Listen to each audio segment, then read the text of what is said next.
Well, every 4th of July, it's not uncommon to see fireworks light up the night sky.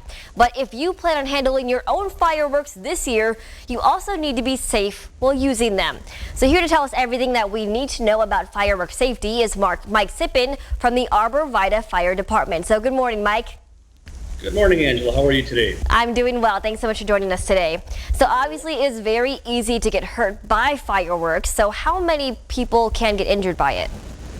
Exactly. Fireworks are 4th of July is a time of celebration. The fireworks add a nice touch to it, but there's a lot of risks that are associated with it, a lot of dangers. According to the Consumer Product Safety Commission and the National Fire Protection Association, on average there's an excess of 9,000 injuries, resulting in about $20 million of damage and over 19,000 fires that occurred. Matter of fact, yesterday in Utah, there was a very large wildfire that's still burning, a couple of them that were started by fireworks.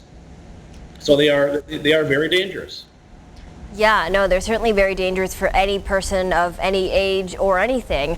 But what age group of people specifically have the highest number of injuries, Mike? Good question. The statistics have shown children between the ages of 10 and 15 account for the highest number of injuries. That's so interesting to know. So definitely keep a close eye on your kids and your teens because you really never know what could happen. And a lot of people do need to learn a lot more about handling fireworks. So what are some things that you and the fire department want people to be aware of this 4th of July? Well, in the real world, don't handle them. Leave that for the professionals. By professionals, we're talking about the people, the organizations who come in and put on the large displays. There's a lot of planning that go into those displays. They start months ahead of time. And still, they're not safe. Things can go wrong, but they do take a lot of time and effort to put as much safety into those as they can. But we know that's not always the case because they're very expensive. So we know that there are places where you can buy fireworks, the consumer-grade fireworks, which are even more dangerous. Use extreme safety. We encourage people not to shoot them off, but if for some reason you have to, make sure it's in an open area. Don't direct them towards people.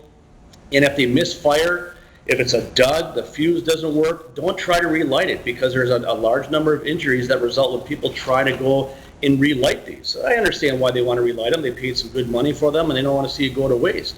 But that's when we're also seeing a large increase in the number of injuries because they just don't have enough time after lighting it to get away with those things before they go off. Yeah, no, definitely. If you don't have to use them, don't use them. Just go and see a show yourself.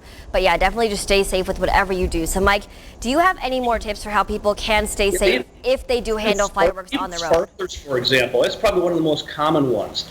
A lot of people don't think that's a firework. They think it's a pretty safe one. Well, they're holding in your hands. And the sparkler themselves can burn at about 1,200 degrees Fahrenheit. And it accounts for a very large number of the overall injuries, burn injuries, that are being reported to emergency rooms across the country. So again, especially with that age group, the 10 to 14 or even younger children, don't let them handle the sparklers. Just be safe. Put yourself on the receiving end of what could happen in terms of an outcome of the risks associated with fireworks. A lot of good tips there, yeah, Mike. Thank you so much. And if people do want some more information about this, where can they go? We provided you a website. You can go to the National Fire Protection Association's website, nfpa.org. The U.S. Fire Administration has some information.